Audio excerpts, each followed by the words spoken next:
오늘 그 대선 후보 특집으로 손학규 후보와 대담을 갖기로 하겠습니다.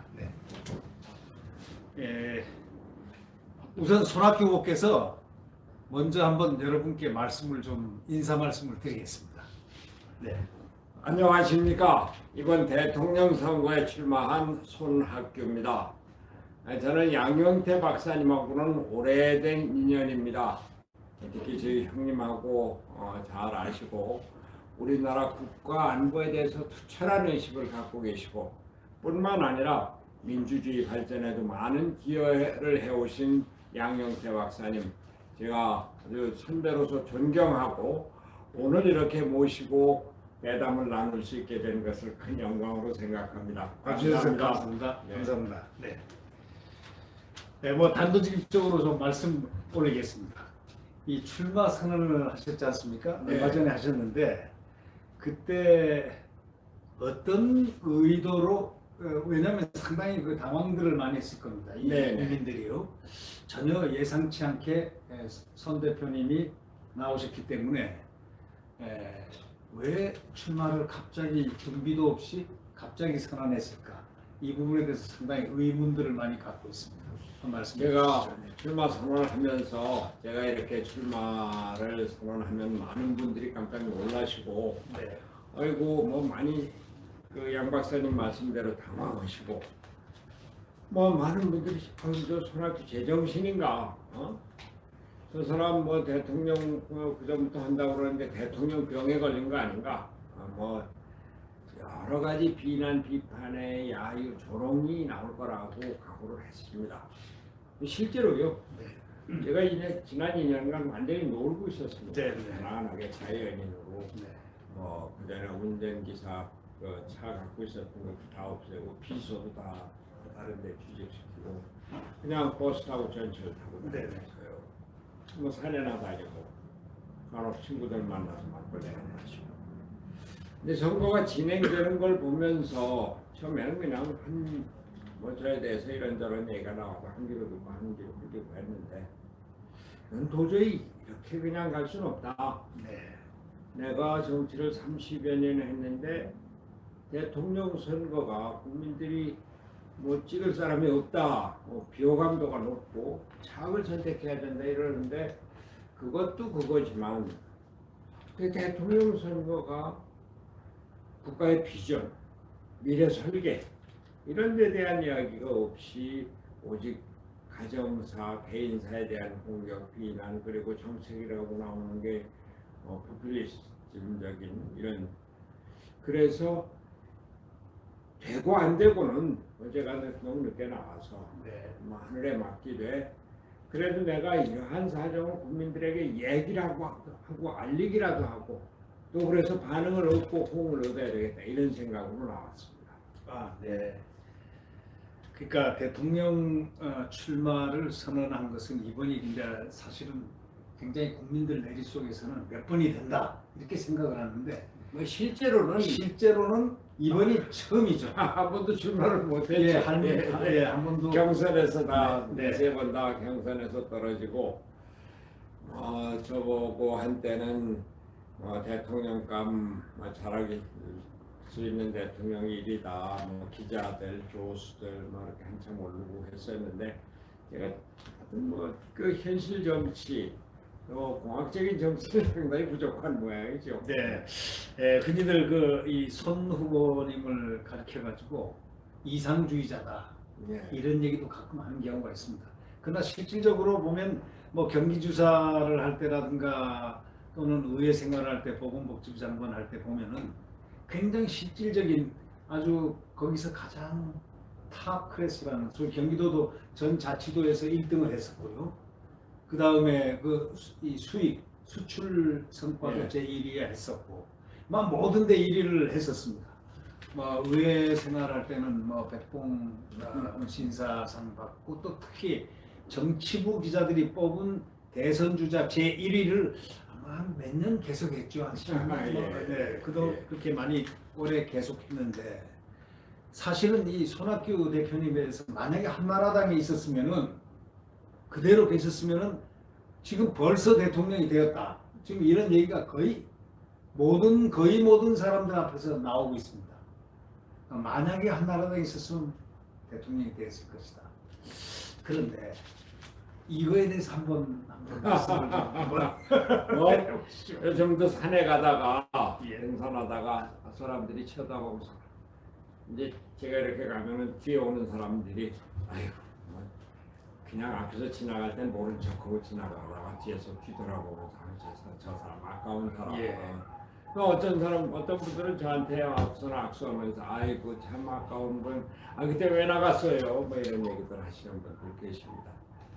근데 저는 제가 민주자유당, 네. 한나라당의 전신 민주당 자유당으로 입당을 해서 국회의원 출마를 해서 국회의원이 됐고 정치를 했습니다만 그 뒤에 한나라당이 보수화되면서 제가 설 자리를 잃어버렸습니다.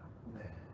제가 YS 김영삼 대통령이 발탁을 해서 광명에 출마를 했고 그분의 임명을 해서 대변인도 됐고 보건복지부 장관도 됐고 네.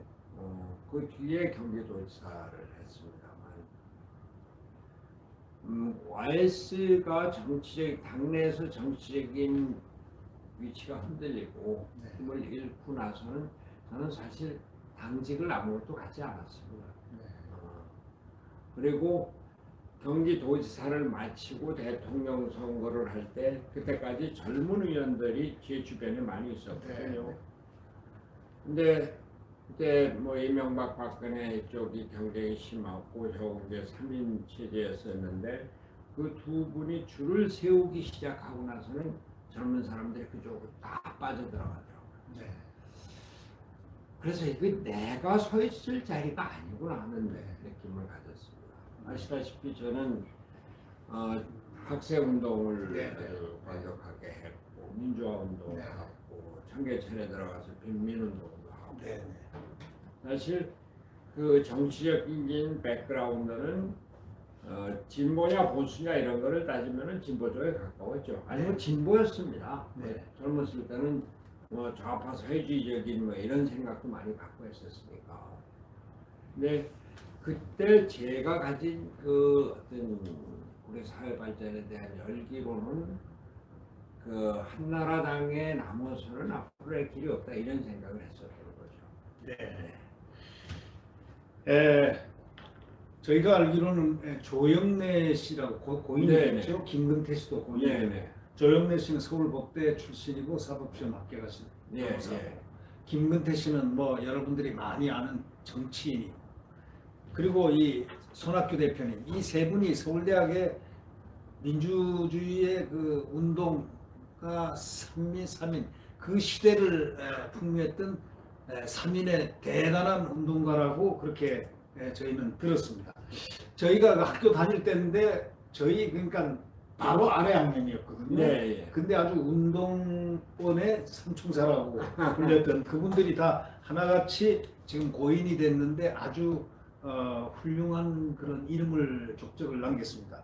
김근태 씨는 뭐 저 민주당에 가서 지금 이런 민주당하고는 다르죠. 이런 민주당 지금 민주당은 제가 볼 때는 문재인 민주당하고 과거의 민주당하고는 전혀 색깔과 모든 것이 다르다고 저는 생각하고 있는데 그 전신의 그 전에 민주당 그 민주당의 정권에서 김근태 씨는 상당히 유력한 대선주자로 또 떠오르기도 하신 분인데 아깝게 고인이 됐습니다. 그런데 지금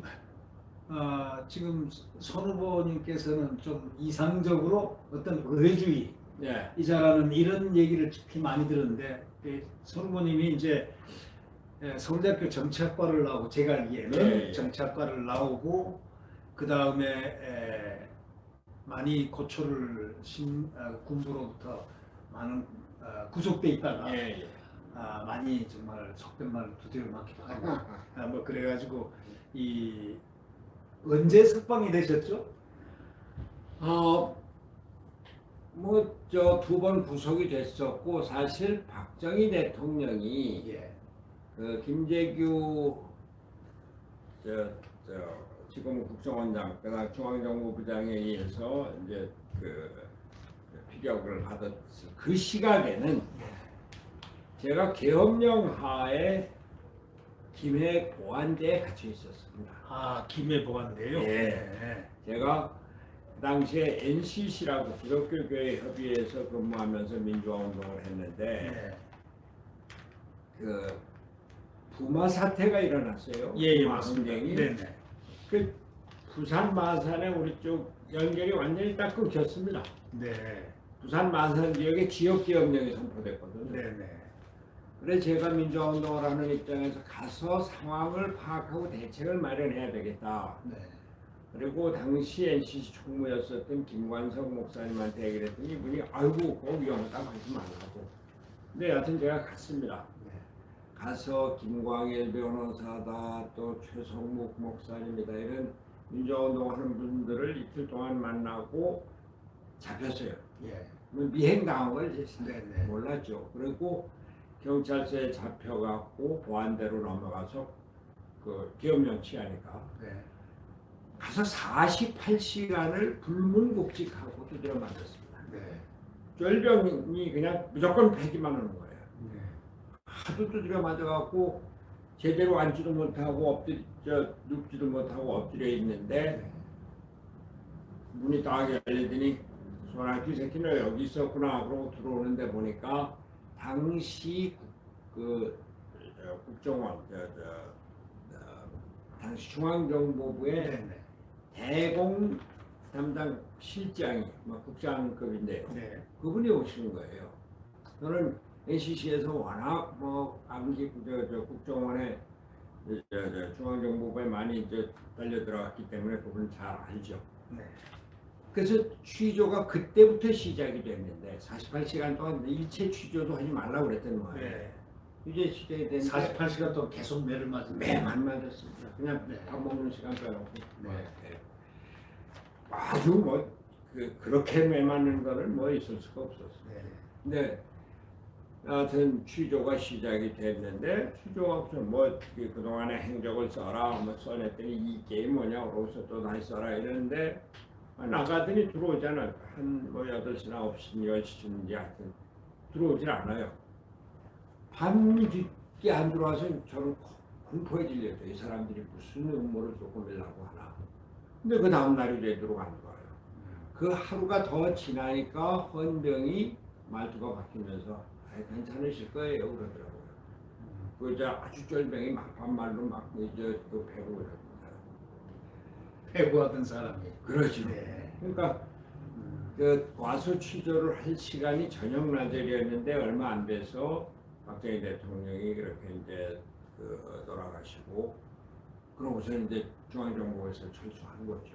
네. 여하튼 이게 드릴 말씀은 아니지만 그때 박정희 대통령이 죽지 않았으면 내가 죽거나 아니면 최소한도 사형 선고를 받았었을 겁니다. 네. 여하튼 그건 지나간 이야기고 네. 그 뒤로 이제 제가 이 말씀을 드리려고 하는 건데 어떻게 학생운동을 한 사람이 또 좌파 생각에 갇혀 있었던 사람이 경기도지사를 하면서 일도 많이 하고 또 외국 투자 네, 1위를 하죠. 예, 전국 자치도에서 예, 1위를 하셨죠. 네. 1위 정도는 문제가 아니고요. 네. 70%를 예. 그 당시 저희가 이제 신문에 나온 걸 들어보면은 총 수출량 예. 그 액수가 총 이 전 자치도에서 1위뿐이 아니라 70% 총량을 가져왔다. 이 경제에서 했다. 이렇게 70% 총량은 수출량이 아니고 새로 만들어진 4년 동안에 제가 74만 개 일자리를 만들었어요. 일자리. 예, 맞습니다. 그 일자리. 4년 동안 우리나라 전체에서 만들어진 일자리가 100만 개였어요. 네네네. 여하튼 맞아요. 그런 일을 어떻게 할 수 있었는가 이런 얘기들을 하는데 제가 그러니까 박정희 대통령이 죽고 나서 내가 세계를 좀 봐야 되겠다. 바깥 세상을 봐야 되겠다. 네. 민주화 운동을 할 때 우리가 선교사들을 많이 만났어요. 네. 선교사들을 통해서 네. 정보를 받아들이고 정보를 내주고 우리나라 민주화 운동의 사진도 찍고 프린트 같은 것도 보내주고 선교 자금도 받고 뭐 이랬었는데 그때 카터 대통령 때 카터 대통령이 우리나라 인권운동에 대해서 많은 관심을 갖고 박정희 대통령한테 뭐 이제 외교적인 압력도 가고 그랬었죠. 근데 세계를 좀 봐야 되겠다 해서 영국에 그때 선교 자금으로 유학을 갔는데 그게 제 생각을 하고 네. 나가서 영어도 뭐 짧은 데다가 영국 학생들 또 미국이나 뭐 옥스퍼드니까 미국이나 이런 데서 많이 오지 않습니까? 애들이 대한민국을 평가하는 게 제가 평가하는 거하고 영 틀려요. 네. 저는 인권 단합만 생각하고 노동 단합만 생각하고 빈민들의 어려운 생각만 생각을 했는데 그 사람들은 여기가 아주 최빈국에서 벗어나서 개발도상국으로 경제가 빨리 성장하고 있지 않느냐? 그 박정희 덕 아니냐?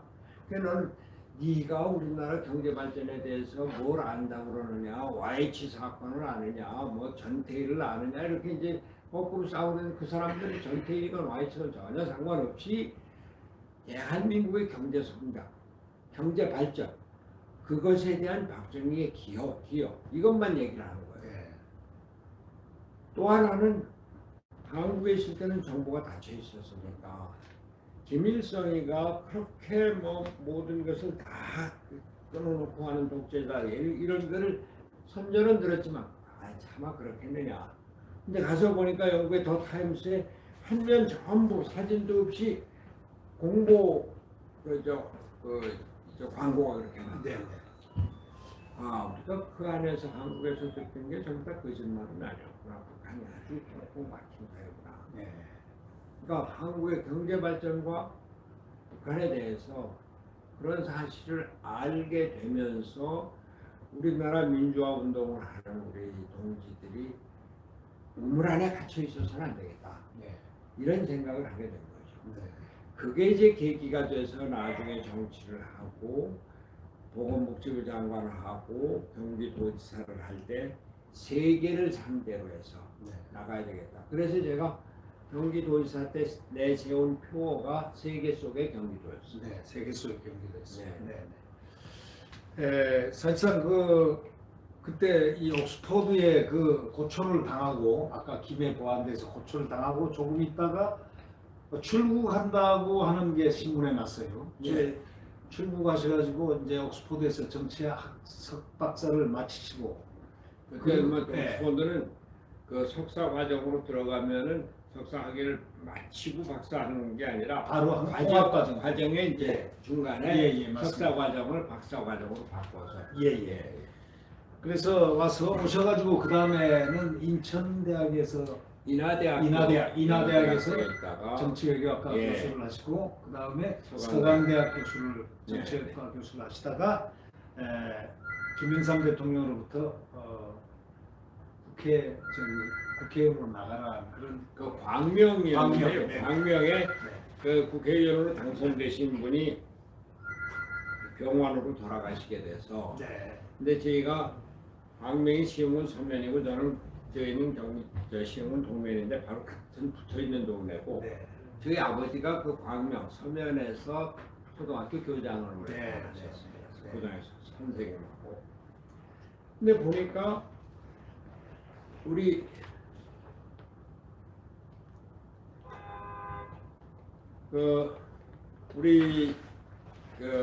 와이스가 나중에 생각하니까 와이스가 보기에는 거기 출신인데다가 서울대학교 나오고 옥스퍼드 박사하고 학벌 좋겠다. 대학 교수겠다. 민주화운동 전례 있겠다. 또 나이도 뭐 젊겠다. 딱 맞는 거죠. 어떻게 그래서 이제 저를 발탁하게 된 것 같습니다. 근데 사실상 그 민주화 운동하면은 뭐 저희들 세대는 잘 압니다. 그 아래 세대나 저희 세대는 순수한 어떤 자유라든가 민주 그 개념을 위해서 자유롭게 권위주의 시대를 청산하자라는 막 그런 목표가 제일 같지 않습니까? 지금 주사파하고는 전혀 다르죠. 그렇죠. 전혀 다른 그런 개념이고 소위 말해서 이념적인 그런 부분이 아니었죠. 그냥 순수한 그 운동이었는데 근데 그래서 이제 아까도 말씀드렸지만은 이 많은 분들이 참 아까운 정치인데 어떻게 끝을 그렇게 깨끗하게 흠이하게 다시 말하면 흠이하다는 게 이준석이 같은 사람한테 휘둘려 가지고 나갔느냐 그걸 내용을 모르는 사람들은요 이준석한테 당한 걸로만 아는데 손학규 대표님이 억울하게 당했다는 것 근데 손학규 대표님 끝까지 다른 사람에게 대표직을 그쪽에서는 일종의 협박이었지 않습니까? 저 대표권을 내놔라 우리가 대표하겠다 하는데 이준석이가 그때도 막 그 짓 장난을 한 것 같아요. 그래가지고 하는데 손 대표님은 그냥 끝까지 완강하게 그걸 거부하고 아무런 그 뭐 내용 보니까 그렇대요.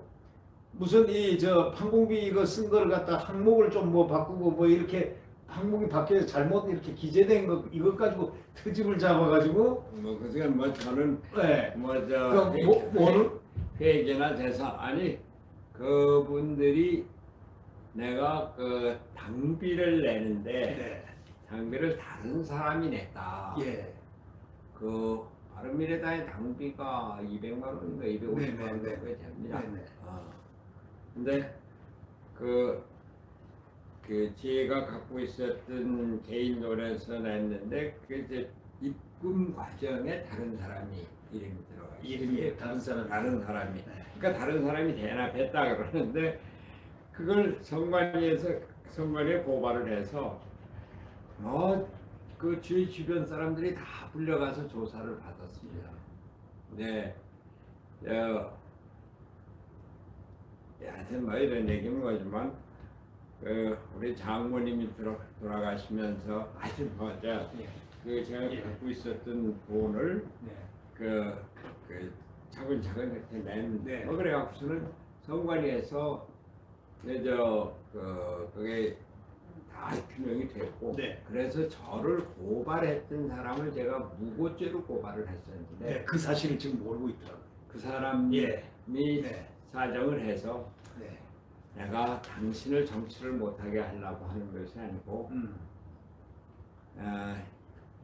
우선 내가 억울하게 고발을 당했으니 이걸 규명을 해야 될 것이고 그렇게 해서 분명하게 해야 되는 것이니까 그런데 당신이 그렇게 이제 그 선관위에서 완전히 그 해명이 되고 규명이 됐으니까 그러고서는 고소를 취하해 준 적이 있습니다. 근데 그 당사자 이름이 혹시 밝힐 수 있겠습니까? 아이고 나는 그 사람한테 당신이 손학규가 이렇게 풀어줬다는 걸 한번 얘기를 해도 해라 그랬더니 하겠다고 그랬더니 안 하더라고요.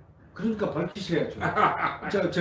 저희 양명태 TV에서 여태까지 묻혔던 걸 한번 이렇게 발표하고 싶은데 이준석이 아닙니까 혹시?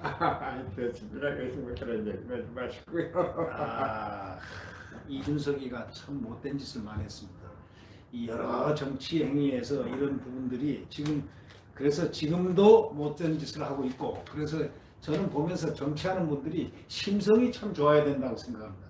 그런 점에서 우리는 손학규 우리 후보님을 볼 때마다 그 심성에 대해서는 거의 모든 분들이 이렇게 인정하고 있습니다. 참 선하시고 남을 이렇게 그거 하지 않는 정말 그래서 정치 벌써 대통령이 됐어도 됐는데 되지 않고 되지 못하고 그런데 말이죠. 그렇게 심성 갖고 얘기를 하면은 아까 김근태 의장 말씀을 하셨지만 제가 그저께 김근태 의장 선수에 갔었어요. 네.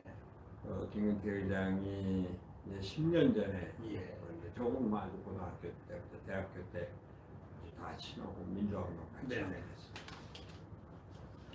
김근태 의장의 사람이 아주 곧고 정직하고 솔직하고 아주 따뜻합니다. 예. 제가 도망 다닐 때 김근태 의장이 우리 집에 와서 밤에 연탄불도 갈아주고 또 저희 집 사람이 약국인데 양치를 먹는데 그것도 여자 혼자 다 꽤 힘들다. 놔둬주고 그런 정도로 아주 따뜻한 사람입니다. 근데 요즘 정치하는 분들이 저렇게 그 자리에 나와서 추모사를 주도사를 하는데 같은 대가족의 두 사람은 어떻게 볼까 이런 생각이 들더라고요. 네. 조금씩 거짓말 못하고 네. 포퓰리스트적인 말을 하고 또 착한 것을 막 반대되는 이런 네. 이런. 그래서 그런데 그것도 그렇지만 지금 정치인들에게는 무엇보다도 국가 비전입니다. 예. 아니 우리나라가 지금 그 반도체다 또 배터리다 뭐 세계 최고 아닙니까? 네. 그리고 4차 산업혁명 시대에 그 10대 경제 강국이 돼서 이제 막 선진국으로 막 안착을 하고 있는 중인데 원전도 세계 그렇죠. 원전도 세계 최고. 그 G7으로 G5로 이렇게 가야 되는데 거기에는 정치적인 안정이 필요하고 무엇보다도 그렇게 나라를 이끌고 갈 비전이 필요하단 말이에요. 근데 말로는 과학기술 강국을 만들겠다 뭐 이러고서는 실제로 한 거는 그런 게 없어요. 제가 경기도지사를 할 때 지금 판교 테크노밸리 예. 정말 고생해서 만들어 놨습니다. 네. 설계도 하고 분양까지 맞추고 기공식까지 맞추고 그래서 거기서 지금 젊은 그 아주 가장 좋은 일자리 7만 5천 개가 움직이고 있습니다. 네. 거기서 나오는 매출이 100조가 넘는다고 해요. 네. 그 저보고서는 어저께 방송에서 나가면은 뭐 대통령님은 뭐를 하겠다고 하느냐. 그래서 난 판교 테크노밸리 10개 만들겠다. 네. 딴 게 아니라 우리나라를 미래 산업으로 과학기술 강국으로 만드는데 그러한 바탕이 필요하기 때문에 네. 파주의 LG 필립스 그때 당시, 만들었죠. 예. 네, 맞습니다. 네. 그때 인구가 파주 인구가 한 15만 됐었는데 지금 35만이 넘을 네. 겁니다. 그럼 뭐 그렇게 평택에 그 동두천에 있던 미군 부대 옮겨오면서 미군 국제 자유도시를 만들었어요. 네. 그때 그거 제가 설계 그 계획을 갖고 미국 국방부에 가서 차관보 만나서 직접 설명을 해서 미국 사람들이 좋아했습니다. 그래서 대장동 사태가 있습니다만 수원의 광교 신도시라고 들어보셨죠? 영통. 예, 네. 광교 예. 신도시가 100만 평인데 네. 그거를 국가가 아니라 지방자치단체 경기도에서 신도시를 만들었습니다. 네. 다 설계하고 네. 그렇게 잘 만들어. 손 지사님이 제가 했습니다. 했죠. 네. 근데 거기 무슨 잡음이 있습니까? 비리가 있습니까? 하나도 없었죠. 네. 그러니까 미래를 보고 그러면 거기 좀 말씀 중에 안 됐지만 그때 이 대장동을 보면서 감회가 상당히 남다르시죠. 아니 제가 대장동을 보면서 문득 판교 신도시 그 판교 테크노밸리도 그렇지만 광교 신도시 100만 평을 개발을 하면서 저런 얘기가 하나도 없으니 참 고맙다 네. 이런 생각이 듭니다. 네. 근데 네. 말씀하시죠. 네. 제가 웃으면서 하나 할게요. 예. 예. 경기도 때 그 건설국장을 했던 사람 예, 예. 몇 년 전에 그 술자리에서 어이구 뭐국장 그 경기도 건설국장한테 뭐 사업도 많고 그랬는데 뭐 좀 해 먹었어? 그랬더니 해 웃으면서 아이고 지사님이 해 잡수야지 더 좀 먹죠 그러더라고요. 위에서 먹어야 아래도 해먹는데. 네, 이런 예. 이런 게 국가에 대한 미래 비전을 갖고 맞습니다. 네. 그런 투철한 사명감이 있으면 본인이 그런 데 대해서 그랬다. 그럼 밑에 사람들이 자연히 어려서 못죠. 이 대장동 말이 좀 나왔으니까 말인데 이 대장동 몸통이 누구라고 생각하십니까? 몸통이야 뭐저 이재명 지사죠. 네. 저는 그분 통장에는 1원도 안 들어갔을 수 있습니다. 통장에는 1원도 안 들어갈 수 있다. 예. 아마 1원도 없을 겁니다. 그죠? 예. 네. 뭐 모르겠습니다만, 근데 이분이 아주 뭐 머리도 좋고 치밀하고 네. 또 법에 대한 지식도 많이 있고, 그러니까 두 사람이나 네. 목숨을 끊는. 근데 그분들이 또 상당히 중요한 그 대장동을 만드는데 참여한 두 사람들이 그런 아니, 분이라고 들었습니다. 뭐 지방자치단체 장이 돼서 하위직급자들을 모른다 그러는데 하위직급도 하위직급 나름이죠. 예, 맞습니다. 네. 어떻게 그 유동규 씨 내 뭐 실세가 아니라 뭐 이제 직권이 아니라 그러지 않았습니까? 그 다음에 목숨을 걸면 유한기 씨한테 난 그 사람 뭐 잘 모른다고 그러지 않았어요? 네. 김문기 그거 모른다. 그 하이직원이라. 아니 호주를 13일이나 여행을 하고 그랬으면은 모를 수가 없죠. 예, 모를 수가 없죠. 네. 네. 그리고 그런 핵심적인 자리에 있었기 때문에 근데 그냥 모른다 그러고서 딱 그냥 끊어버리지 않습니까? 네. 얘기를 안 하잖아. 예. 아니 이재명 지사가 그 김문기 씨 빈소는 찾아갔는지 모르겠어요. 빈소도 안 찾아오고 뭐 이랬다 해가지고 그 유가족 때는 뭐 아니 형님과 아무리 그렇게 잘 몰랐다고 네. 하더라도 예. 그런 그 부하 직원이 대장동 사태 관련해서 목소리를 끊었으면 가서 좋은 일이라도 해야죠.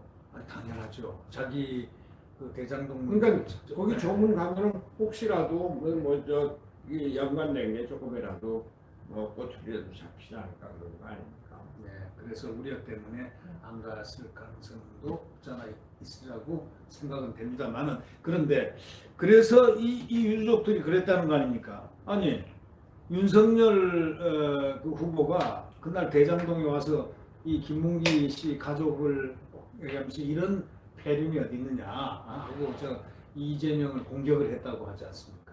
그러니까 오히려 윤석열 후보한테 감사함을 느낀다고 발표를 했어요. 그럴 정도로 그러니까 전혀 안 갔다는 거죠. 조문을 안 갔다는 거죠. 그걸 보면서 상당히 그 의아해하고 있습니다. 네, 그것은 나중에 이제 좀 묻기로 하고요. 이 지금 이 손 대표님께서 이 대통령 후보로 정말 무소속으로 탁 나오는 여기에 무슨 어떤 지금 전혀 어떤 미동이 없다가 갑자기 이렇게 나오는데 어떤 목표라든가 어떤 목적의식 같은 게 물론 아니 물론 네네. 네, 그런데 네. 저는 그 지금 선거가 양강 후보 체제로 가고 있는데 두 분 다 네. 뭐 둘 중에 하나가 될 가능성이 점점 커지고 있기는 하지만 네. 두 분 다 이런 분들이 우리나라를 맡아서 우리나라가 잘 될까 네. 아주 걱정이 큽니다. 네. 그리고 물론 처음에는 그게 대통령 선거가 되는데 국가 미래 비전에 대한 논의가 없고 또 권력 구조에 대한 얘기가 없나. 대통령이 87년 이후에 7명이 나왔는데 4분이 감옥에 들어갔고 한 분은 스스로 목숨을 걸고 두 분은 직접 감옥은 안 갔지만 가족들이 감옥에 가고 지금 대통령 후보 둘은 서로 내가 대통령 되면 당신 감옥 가 그러면 직접 표현은 안 했지만 거의 그런 내용을 얘기하는 말이죠. 우리나라 대통령은 대통령 되면 감옥 가는 나라냐. 우리가 세계 10위 경제권이고 G7에도 초청받고 그런 나라인데 이제는 경제 선진국뿐만이 아니라 정치도 선진국이 돼야 된다. 이런 생각인데 뭐 지금 이재명 후보 뭐 그렇다고 하지만 윤석열 후보는 검사에서 대통령 후보가 되지 말랄 법은 없습니다. 근데 그 티를 전혀 벗어나지 못하고 준비가 너무 안 돼 있어요. 그리고 내가 이분이 출마 선언 때 윤석열 사전에는 내로남불이 없다 그런데 저러면 안 되는데 아니 중앙지검장 을 하면서 검찰총장을 하면서 정말 법을 완전히 공정하게 움직였단 말인가? 알았습니다. 이명박, 이재용 그 부회장도 윤석열 총장이 한 겁니다. 그러면 내가 과거에는 검찰에 있으면서 권력에 따르지 않을 수 없었다. 근데 앞으로는 내로남불이 없을 것이다. 검찰을 독립시키겠다. 검찰의 자율성을 줄 것이다. 이렇게 얘기를 해야지. 나한테는 아무 잘못이 없다. 그거는 내가 여태까지 한 것을 숨기고 앞으로 계속 잘못하겠다는 얘기입니다. 윤석열 후보는 사과했습니다. 지난날 그거에 대해서 좀 안 되겠다. 그런데 네. 제 귀에는 네. 사과를 받아들이지 않습니다. 아, 네. 이게 내가 말로 사과하는 것은 국민들이 어떻게 받아들이는가 하고 저는 부인에 대해서 윤석열 후보가 뭐 사과를 했다고 하지만 부인 문제는 부인이 나와서 사과할 것이 아니고 아니 우리나라의 부인들이 뭐 과거에 어려운 상황에서 또 뭐 보통 생활을 하면서 경력을 부풀리거나 학력을 좀 소유거나 이런 거 많이 있습니다. 네. 그런 분하고 결혼했으면 안에 그 전에 몰랐는데 또 결혼 후에도 조금 그런 게 있었던 것 같은데 이런 거는 우리 집사람 잘못입니다. 내가 대통령 후보로서 모든 책임을 내가 안고 가겠습니다. 그것은 국민들한테 지나가는 그 백브리핑에서가 아니라 정식으로 해서 이거를 털어내야 된다. 나는 그 얘기가 뭐냐면은 객관적인 사실이 어떻다기보다 대통령 된 자세를 얘기를 합니다. 대통령이 모든 걸 갖고 있는 우리나라 무한 권력의 대통령제에서 나한테는 잘못이 없다.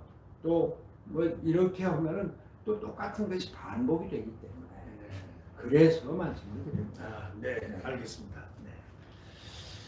네, 참 그 이 대통령제가 상당히 문제가 좀 많다는 것은 그 이론적으로 논리적으로 우리가 꾸준히 좀 들어온 바지만 어떤 점이 가장 큰 문제점이고 그래서 따라서 손 대표님이 지향하는 소위 그 다당제의 어떤 이것은 모델이 독일이라고 이렇게 그렇게 하시는데 한번 그걸 좀 아니 근데 지금 대통령이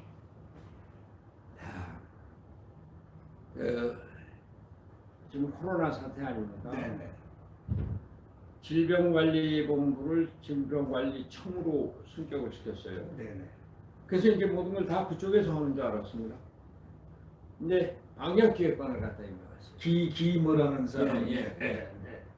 근데 얘기를 들었더니 뭐 남편하고 해서 뭐 운동부 출신이래요. 예. 그 저도 그렇게 언론을 통해서 그러니까 봤습니다. 방역이 질병관리청이 독자적으로 계획을 수립해서 뭐 방역전담병원을 만든다든지 또 뭐 의사들을 어떻게 한다든지 이게 안 되고 네.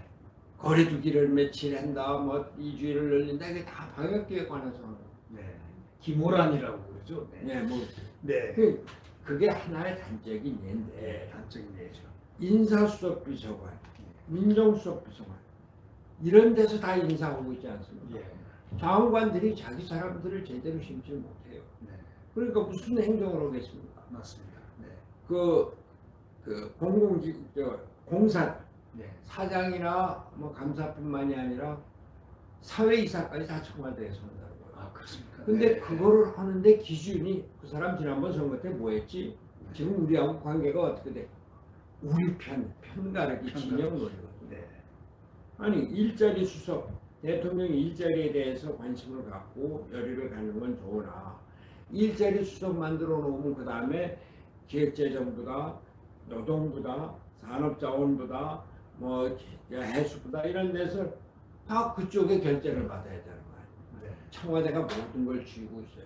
네. 그러니까 국회의원들도 자기 지역에 관한 거는 뭐 일을 할지 모르지만 국가 정책과 국가의 노선에 관한 건 끽소리 한마디도 못하는 거예요.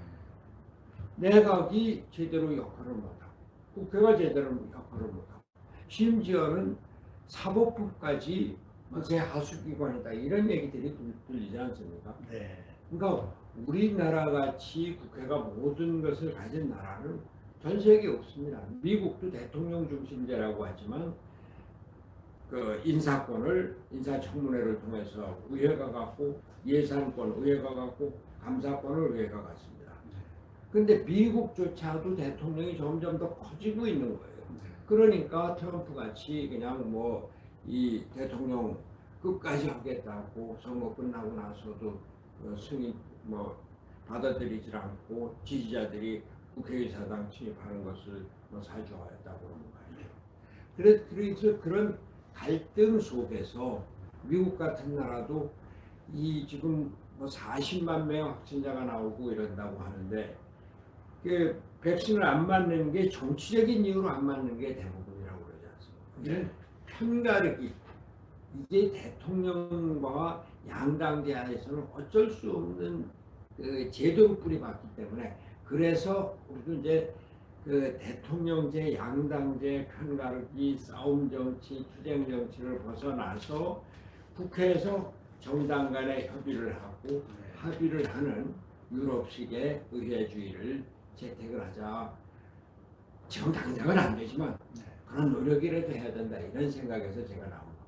그럼 그 김종인 선대위원장 저기 국민의힘 선대위원장이 얘기하는 그 소위 권력구조 개편, 그 내각제하고 뭐 이렇게 맥이 다 있는 그런 그 제가 출마 선언하기 전에 김종인 대표 게이트를 가서 제가 그렇게 나가려고 합니다. 그랬더니 호호 그거 내가 하려고 그러던 건데요. 그 가서 잘해보세요. 그런데 네 그분이 이제 독일에서 교육을 받았고 독일 제도, 유럽 제도에 대해서 상당히 익숙하신 분입니다. 그래서 우리도 대통령제와 양당제에 의한 극한 대결의 정치를 이제는 지향을 하고 그 정당 간에 합의를 하고 가능하면은 연립 정부를 통해서 합의를 해 나가는 이런 정치를 지향해야 된다 이런 생각을 갖고 있고 아마 그런 의견들이 받아들여져서 윤석열 후보가 얼마 전에 대통령 비서실을 뭐 대폭 축소하겠다 이런 얘기를 한 것으로 알고 있습니다. 아,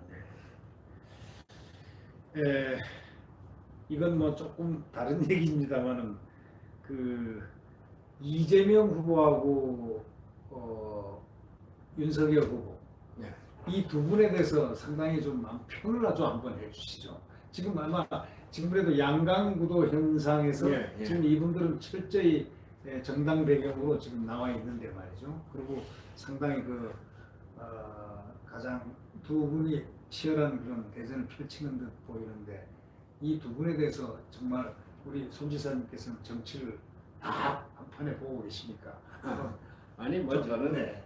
뭐 그 개인에 대한 평을 또 더더군다나 뭐 비평 비난 이런 것은 하고 싶지 않은데 다만 아까도 잠깐 말씀드렸습니다만 이재명 후보가 본인이 하는 얘기가 아유 그 성남시장 때 경기도지사 때 내가 하는 것을 보고 내 능력과 실적을 보고 국민들이 나를 대통령 후보로 뽑았다. 네. 그러지 않습니까? 예, 그렇게 말하고 있죠. 근데 제가 경기도지사를 한 사람으로 성남시장은 뭐 잘 모르겠어요. 네. 성남시장에서 알려진 건 대장동 뭐 사태에 그에 대해서는 뭐 대장동, 백현동 뭐 예. 근데 경기도지사 때 그 사람이 뭐 했지? 이런 생각을 하게 됩니다. 그렇죠. 네. 정말 뭐 한게 아니, 떠오르지 않으시 경기도지사는 경기도가 한 게 있습니다. 네. 돈 뿌린 거. 뭐 지역 화폐 얘기하고 막 그냥 예. 많이 주자. 뭐 이거 한 거. 그거는 아주 어떠한 지사들보다 아주 기억에 남는 분은 경기지사가 아닌가 이렇게 생각이 듭니다. 네네. 근데 이제 그 경기도가 우리나라 경제의 4분의 1을 넘게 거진 3분의 1을 차지하고 있고 첨단 산업은 거의 다 이쪽에 모여 있습니다. 그래서 제가 경기도지사를 할 때 세계 속의 경기도를 표방하면서 전 세계를 10바퀴 넘게 돌아다니면서 반도체 또 디스플레이 관련 첨단 부품 업체는 전 세계 거의 전부 다 끌어들였어요. 예. 그런데 이분도 기술 광고를 얘기를 하는데 도지사 때 뭐 했지? 생각나는 게 없어요. 네. 실적 뭐지?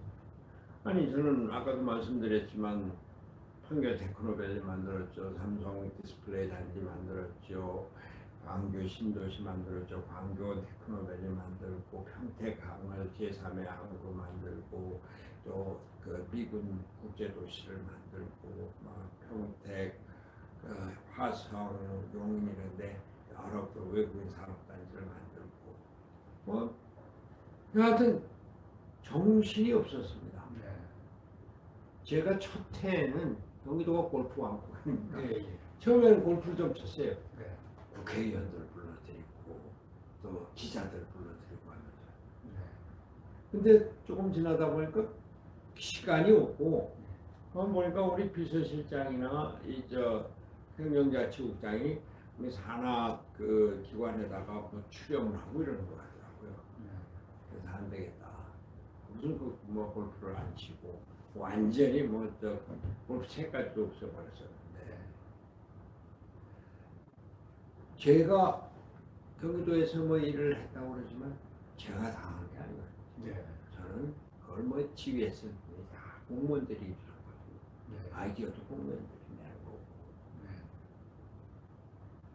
근데 가만 생각을 해보니까 이재명 후보 이분이 성남시장 때부터 대통령 후보에 출마했었어요. 네.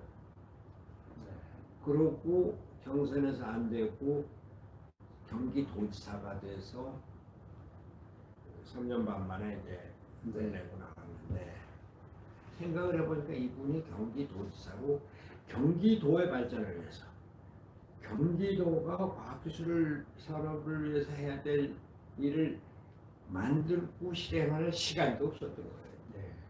오직 대통령 선거. 네. 그러니까 돈 뿌리는 겁니다. 네. 청년 뭐 소득이다, 기본소득이다, 재난기원금을 100% 네. 한다. 그래서 저는 요즘 그런 얘기를 합니다.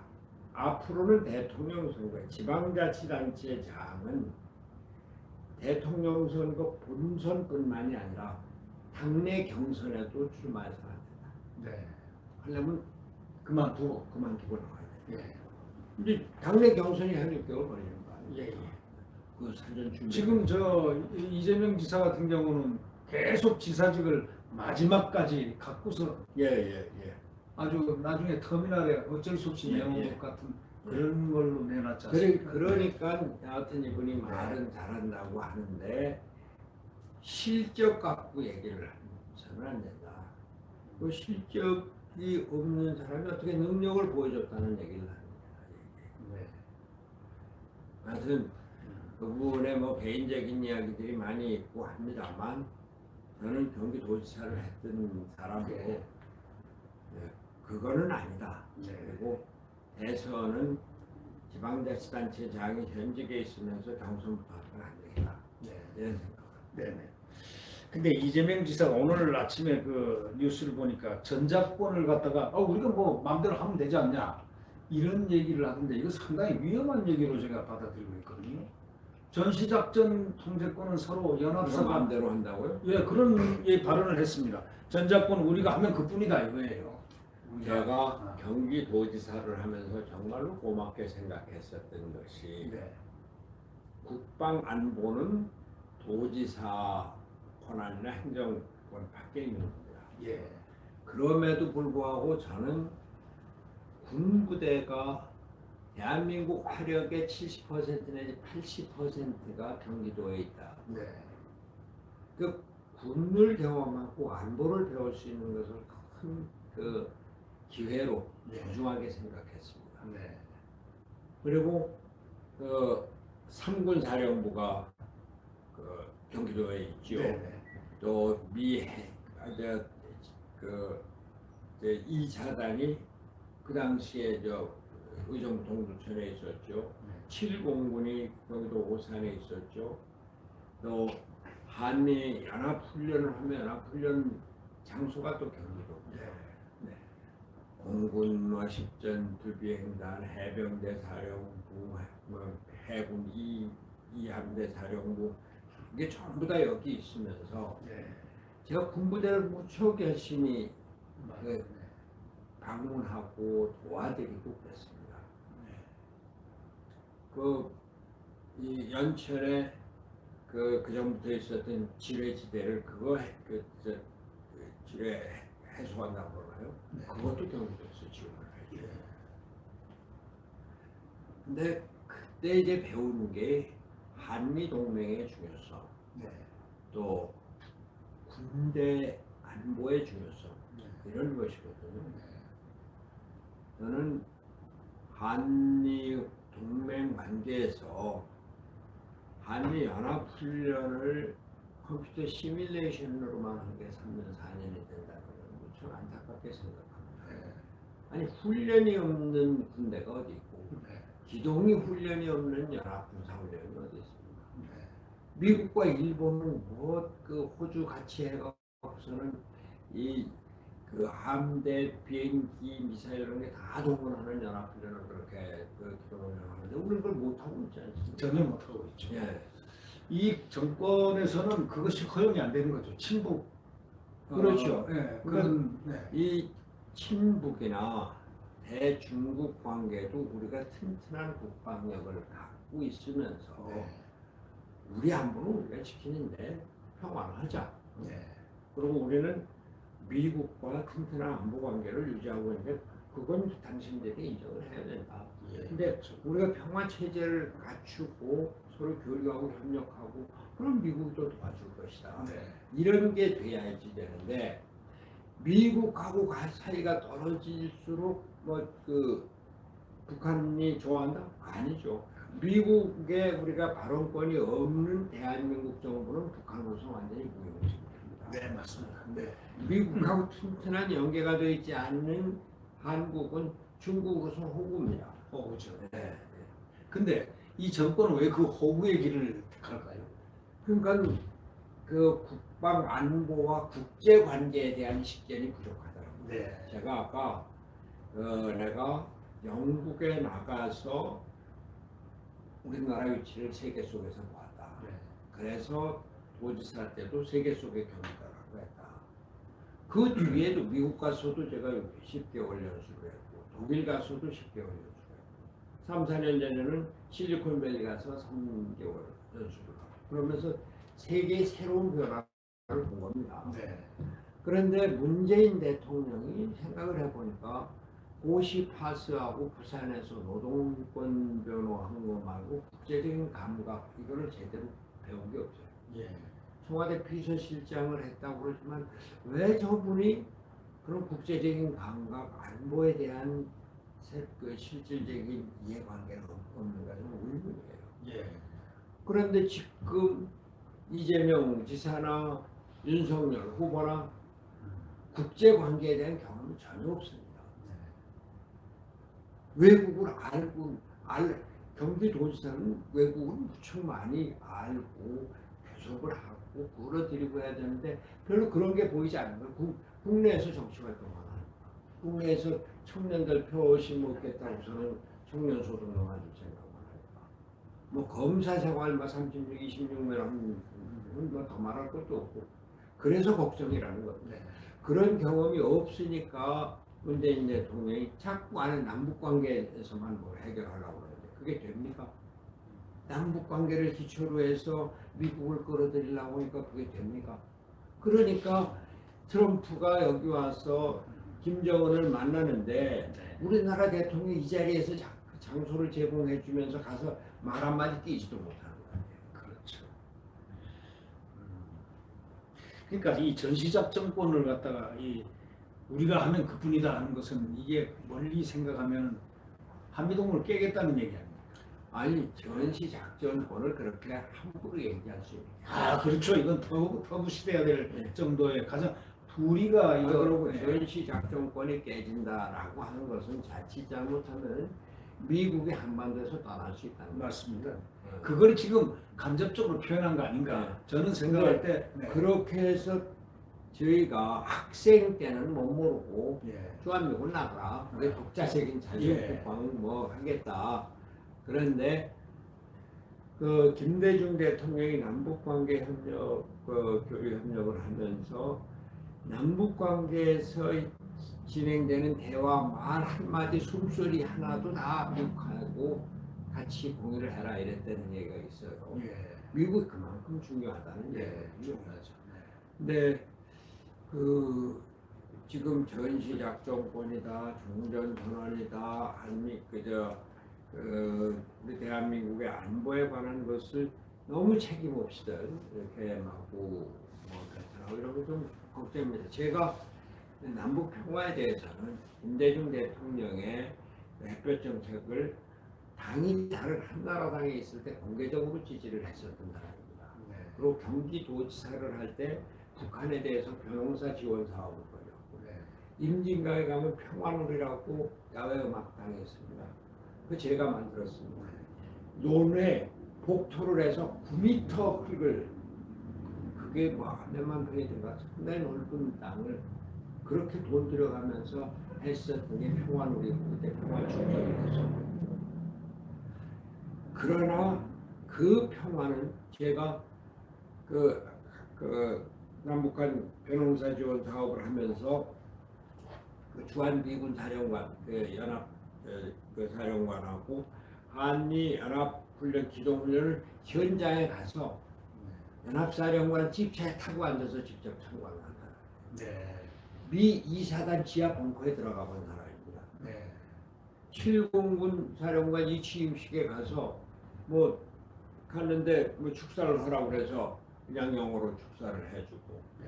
한미 연합사령관 7공군 사령관 경기도 그 도지사 관제 여러 번 초청을 했습니다. 네. 미국 대사도 물론이고 네. 일본 대사도 불렀고 중국 대사도 불렀고 네. 네. 저는 그 우리나라는 그 중국과 미국, 일본과 러시아 그리고 북한 여기에 이렇게 샌드위치처럼 네. 그 갇혀 있는 네. 그런 상황이거든요. 근데 이것을 제대로 활용을 하면은 갇혀 있는 것이 아니라 여기가 모든 네트워크의 중심이 된다. 네. 그걸 우리가 만들자고 하는 겁니다. 네. 그래서 제가 경기도지사 때 영어 마을을 만들고 맞았습니다. 초중고등학교에 만들었습니다. 네. 이제 그 원어민 교수 네. 교사들을 직접 지원을 해주고 우리나라는 영어, 중국어, 일본어만 잘하면은 그것만으로도 이 동북아시아의 네트워크 되고 그것만으로도 먹고 살 수 있다. 네. 그런 생각을 하고 네. 왜? 내가 스위스를 보니까 그렇더라. 이게. 예. 그 독일을 보니까 그렇고 이 사람들이 다 영어를 그냥 그 거의 이 보통 가게에 가서 다 영어를 쓸 수가 있습니다. 뭐 지금 저 이 손학규 지사의 이 얘기를 대담을 들으면서 느끼는 것은 대통령 학을 지금 듣고 강의를 듣고 있는 그런 느낌이야. 네. 그런데 이제 또 뭐 한 가지 질문을 한번 해보겠습니다. 좀 이거는 좀 너무 원색적인 질문이지만 누가 대통령이 될 것 같습니까? 그건 모르겠습니다. 모르겠습니다. 모르겠고 네. 제가 늦게 나왔지만 네. 이 우리나라의 문제를 국민들에게 설명을 하고 설득을 하면은 반응이 있고 또 호응이 커지고 뭐 그래서 이 함성이 되면은 기적이 일어날 수 있다 이렇게 얘기를 했는데 저는 지금 아직도 국민들이 비호감도가 높고 후보 교체율이 뭐 60%가 됐고 이런다는 거에 대해서 참으로 안타깝게 생각을 하고 저는 지금으로서는 누가 대통령이 됐으면 좋겠다 또는 누가 될 것 같다 이런 얘기를 하고 싶지가 않습니다. 네, 알겠습니다. 결국 이제 손 대표님께서는 이제 모처럼 이 조용히 좀 사라졌습니다. 네. 이 머릿속에서도 국민들 머릿속에서도 손 대표님에 대한 어떤 가치지향적이라든가 이런 부분이란 것 그리고 또 참신하다는 것 또 깊은 어떤 내성이 많은 것을 가지고 있다는 건 알지만 국민들은 이제 한나라당에서 탈당을 했다는 그 트라우마 있지 않습니까? 그것만 이렇게 기억을 하는 경우들이 흔히 많습니다.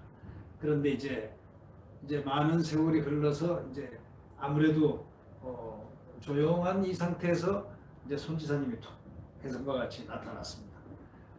물론 지금 현재 지지율도 전혀 없는 셈이라고 볼 수 있는데 조용히 그러나 이제 듣기로는 뭐 이 지식인들이라든가 이런 분들은 상당한 이 환호를 하고 있다라는 이런 얘기들이 또 들리기도 합니다. 근데 앞으로 지금 이 대선 과정을 정말 돈도 없으시고 또 조직도 없으시고 또 시기도 지금 혼자 나서서 이렇게 나오셨는데 이렇게 앞으로 어떻게 이 타개를 해나가시겠습니까? 어렵죠. 언론뿐만이 아니라 사회에서도 양강 후보 이외에는 거의 다뤄주지 않고 네. 어떤 경우에는 뭐 행사가 있어서 간다. 네. 아 오시라. 오늘 축사 부탁을 했다가 그 직전에 무소속이라 좀 곤란합니다. 네. 근데 그 주최자의 뜻이기보다는 뭐 아마 양강 후보들 쪽에서 네. 왜 손학규 내세우느냐. 손학규 내세우면은 자기들에 대한 비판이 나올 수 있고 국민들이 그러한 것들을 환기시킬 수 있고 그러니까. 네. 그리고 언론도 이 양강 쪽으로 가야지 언론이 국가적으로 네. 운영이 된다고 생각도 할 것이고 또 다른 한편 우리나라 언론이 자율적으로 눈치 보면서 이런 것도 있지 않겠습니까? 네. 그런 어려움이 있습니다만 그래도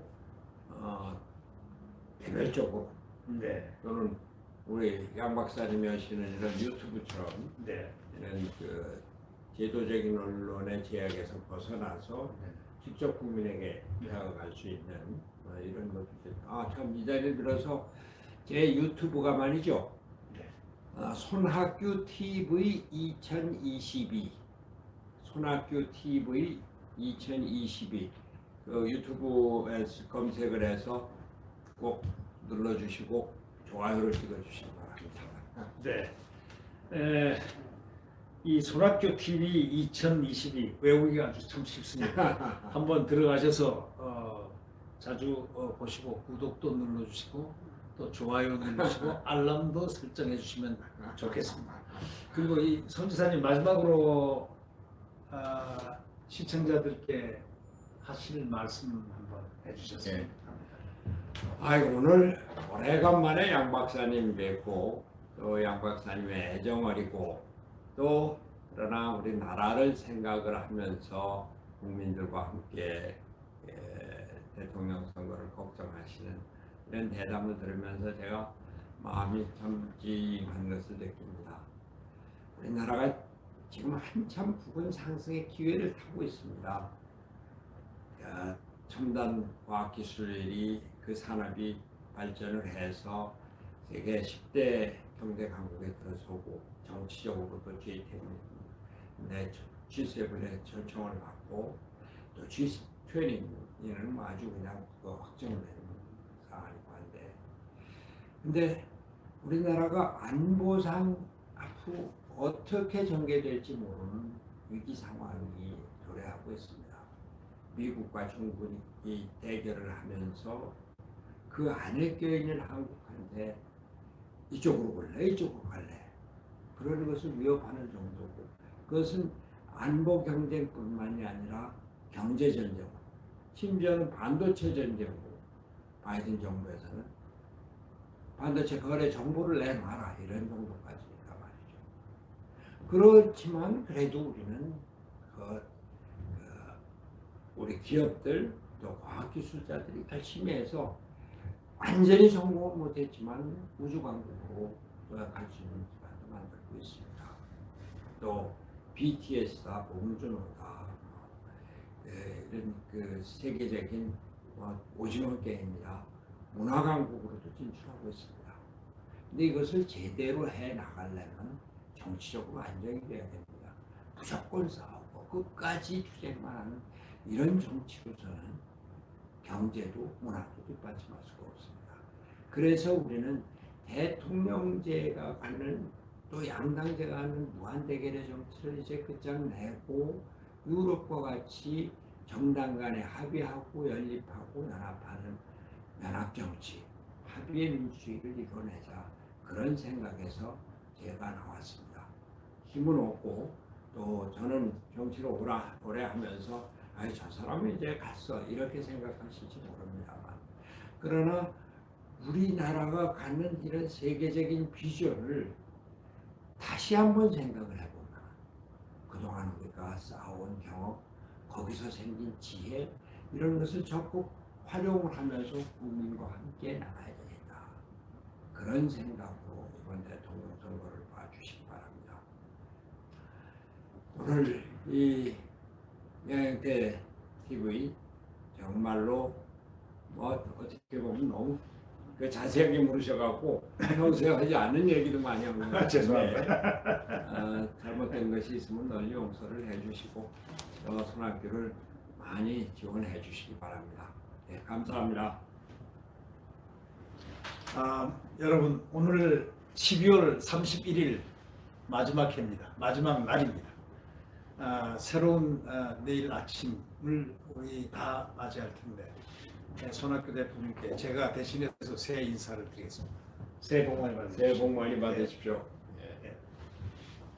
이상으로서 손학규 무소속 후보 대담을 마치겠습니다. 안녕히 계십시오.